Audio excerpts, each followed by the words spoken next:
Hi everybody, welcome to this edition of MOCPA Bar Talk. I'm Andrew Groh, and today we're here with Dr. John Seiffertt, Assistant Professor at Providence College in Rhode Island. Dr. Seiffertt, welcome to the show. Thanks, Andrew.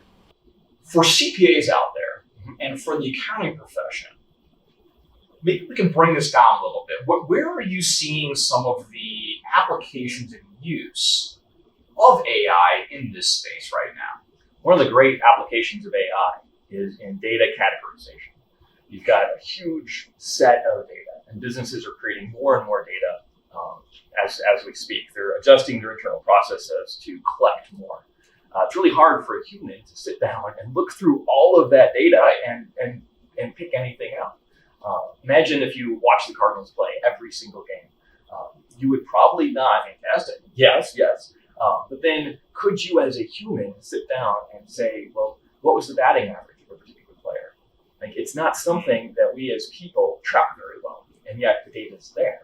So we can use algorithms to go in and detect trends, to what we say generate hypotheses. We can say, well, maybe this section of the data over here is like each other in a way that these data over here are not like each other.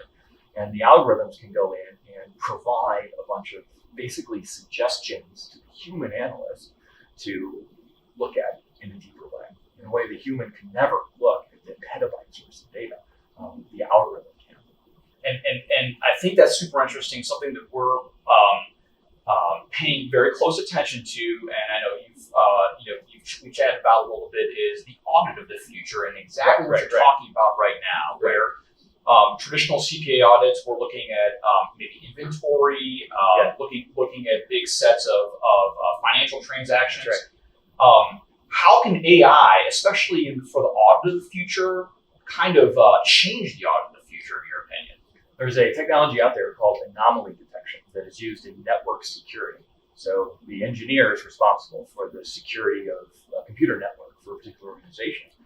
They will keep track of the common usage patterns of that network. All of the people that work there, they access their email so often, they access the company's data in legitimate ways, a particular pattern. And the AI can pick up that pattern. And then if some anomaly occurs, if there's a sequence of accesses that don't fit a pattern, then that lights up. Red flags, right. that? The exact same type of technology can be used in auditing and fraud detection. You can look at all of the receipts. You can look at all of the tagged data items that you have within your collection, your ledgers, and you can find some of them might be anomalous. Now, the AI will classify some things that are legit as anomalous, but it gives a good breakdown of some things to look into more deeply. So let's stop there. You just mentioned that the AI may classify things as legit, or maybe not legit, but actually are. Well, does this go to kind of professional skepticism, professional due diligence? Where does the CPA then come in when you say something like that, where AI may not be able to find everything? Yeah, that's right. And that's another really good distinction between something like RPA, which you can really just rely on, and something like AI. AI will make mistakes. And part of the professional skepticism that comes when AI companies are out there touting and hyping their technology way beyond where they have a right to. Professionals are like, well, wait a second, I don't have a flying car yet. Like this is I don't really know that your technology can do all of these things. So that's why I think grounding yourself in the just example is good. AI will, because it's an interpolation process, some of the inputs will not be correct. And so to do due diligence, to do the best for your client, you want to make sure that you don't lose the human element, even when you're using AI technologies, that you check these patterns. If you're doing fraud detection, for example, you go in there and you check them. You don't just red flag them and send the authorities on them. You actually go in and say, okay, this is an aid. Look at an AI as an aid to the human reasoning process, not as a replacement for the human reasoning process. That would be as an AI engineer, that would be my suggestion. I think that's fantastic, and maybe a little bit deeper. Where else? What other maybe entities might you see AI being used maybe not just at a CPA firm or in a controller space at a company, could you see AI use and implementation, say, at the government level, IRS, maybe in other applications and use that CPAs will be working with other entities using AI technology in the auditing space? Where else are you seeing this pop up? Yeah, absolutely. I'm developing some courses in data analytics for our business school at Providence College, and we're really looking into injecting a lot of technical capability into these courses. Not the traditional just statistics course, but use the Python programming language and things like this to really come up to speed. And everyone, not just accountants, have to be aware that the entities that they interact with are going to be using similar technology. And the entities they interact with might not be using the technology in a way that follows these principles of use it as an aid to human reasoning, not a replacement for it. So those considerations are very, very important. And let me ask you this also on that front. Where are you seeing the talent being developed to be able to develop and then harness this technology in our space? We chatted a little bit before about cross-pollinating skills and those types of things. Where at Providence College and in other places do you see those kind of collaborative efforts? Well, you really you really hit it on the head when you said to develop and to harness the power, because those are two very different professional tracks. The engineers that build the technologies are different than the people that end up using them at the end.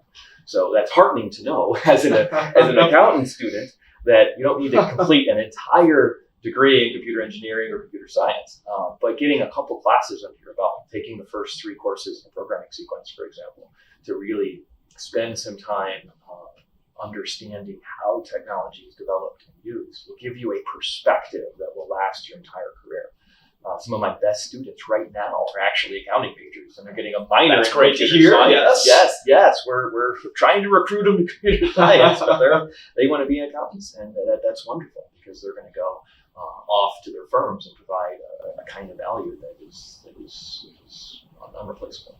So whether you're a student in your classroom in computer science and looking to take those skills that they're developing and knowledge and move them into the workforce, or if you're in accounting and learning kind of the other side of that coin, how do you learn the language of both in kind of that educational setting?